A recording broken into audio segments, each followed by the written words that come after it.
Welcome back to the channel. Always a project. The project I did in the last few days is to update a little bit the splitter. Although some may find it quick, it's not quick actually. It has a good pace, but it's not that quick, and it's really convenient because I don't have to handle the logs. But there was some updates I wanted to do given the new setup I have. First is that I'm splitting 16 inches long logs, and the drawer was meant for 24 inches. And in my previous place, I was splitting most of the time 21, 22 inches logs. So I had a lot of travel that was not useful for that. So I'll present you all the modification I did, and you'll see in the next video what it does. First thing, so the first update here, I had some kind of gate, or let's say a pusher, to push back the logs into the splitter. Now it's half into position. So I put this adjustable pusher that I know when I'm leaving 3 holes is going to be best suited for 16 inches logs. So each time I push back the logs into the drawer, it's always against this pushing plate. So there's like 8 inches or at least 6 inches that I don't need to travel with the cylinder. So that was first modification.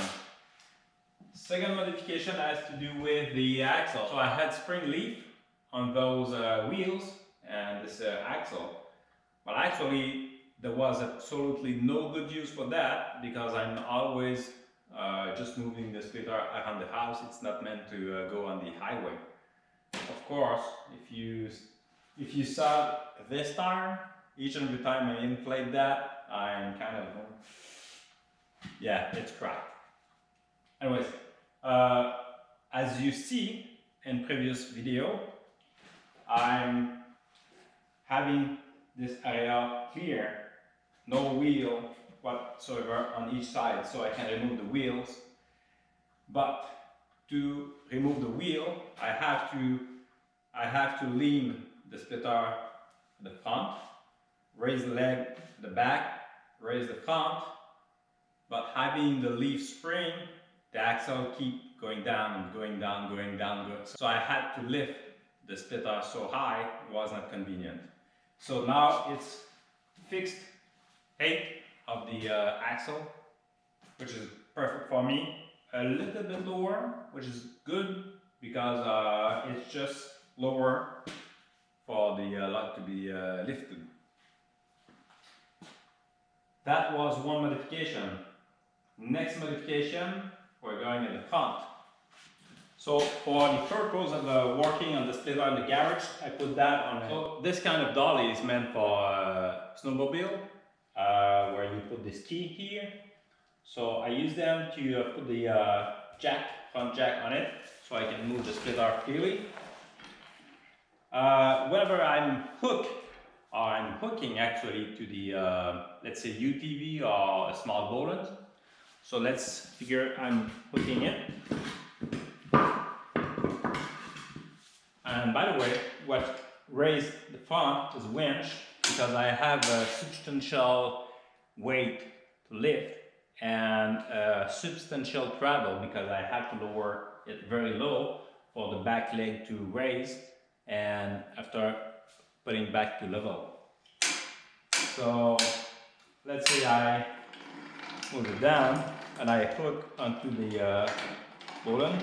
So this leg was not raising. So each and every time I was trying to do this, a few times I almost hit myself with that handle.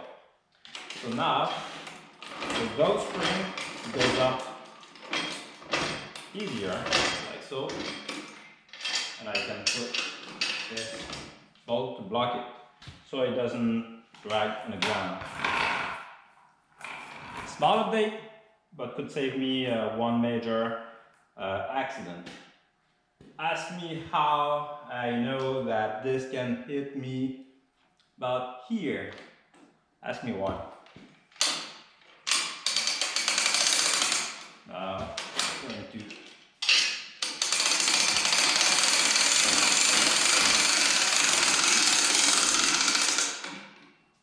hey.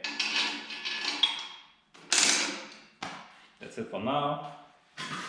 So that was one modification. So it's bungee cord. There's 4 of them. It's maybe like 20-25 pounds to lift up. So at least I don't have the handle landing on my forehead, which is long, by the way. Next modification. That's here underneath that cover. Yeah. The cylinder is just underneath that cover and this cover. It's connected here. This is the front connection, the back connection. So this panel can be removed. The idea for that is that wherever you put your fingers is not going to be pinched. There's only one place you could pinch your finger is here in between the lug and the pusher, and yet that could be a little bit odd because you're kind of far from the control lever, and yet you need not to put your hand there to maintain the lug. It doesn't matter. So that's one good plus for the splitter. It's really safe. What I did is I replaced the cylinder from 5 inches to 4 inches. Whew. So that's the big guy that was splitting all those lugs up to now. So I replaced for same kind, same brand of cylinder, but 4 inches. So if you are familiar with physics, 4 to 5 seems like 20% less. That's not the case because that's the area of the cylinder that counts. What's the difference? I calculate that for you.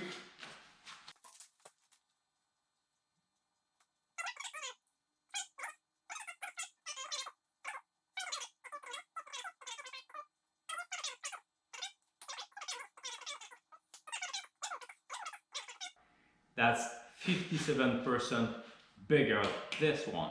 It's not only 20%, 57%. 19.6 square inches multiplied by... So this splitter up to now runs really good at an amazing 400 psi. Yep. It's always running on the first stage. Very seldom when I get very gnarly lugs, it goes to the second stage. But even then, I have this valve set to 1200 psi to release, because if I go higher than that, this is the engine that I'm choking. I should use a 20 HP engine to run that big 28 gallon per minute pump. One day I might update that, but anyways, it works great. At my previous place, 21 inches long logs, very old maple trees, hard maple trees, gnarly stuff, naughty stuff, and still I was able to run that pump most of the time first stage, and maybe 10-15% of the time second stage. Second stage is high pressure, low GPM. Now that I have 16 inches long lugs, much shorter lugs, and I have 80% of my lugs that are white ash. If you know white ash, it's split like you blink of an eye and it's split. So I was running the cylinder like nothing was into the box. Few lugs here and there, craft, some gnarly stuff, but very seldom I had to go on the second stage. So basically, this cylinder was running idle, the pump too. So why not increasing the speed then. I could not increase the GPM because I was already at the maximum of the 28, but bigger the cylinder, bigger volume you need. So I went for a smaller cylinder. So smaller means also faster. That's a good point, but it's going to be less pressure too. So I'm going to run into the high pressure a little bit more often. Maybe I have to manage a little bit how I put the logs into the splitter to make sure that it's not going to block. We'll see. So next time I use the splitter should be next weekend.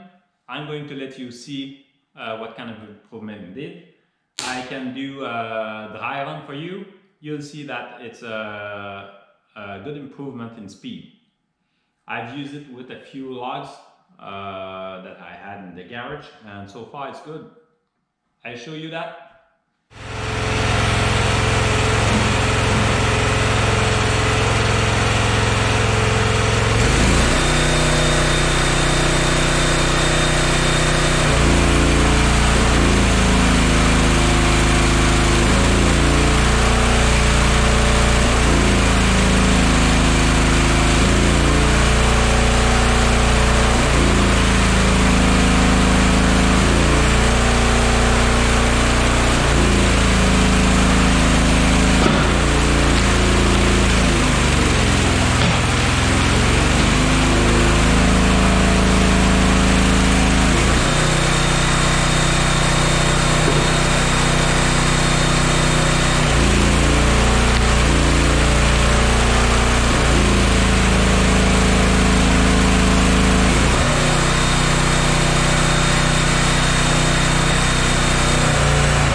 I hope you enjoyed this quick update video.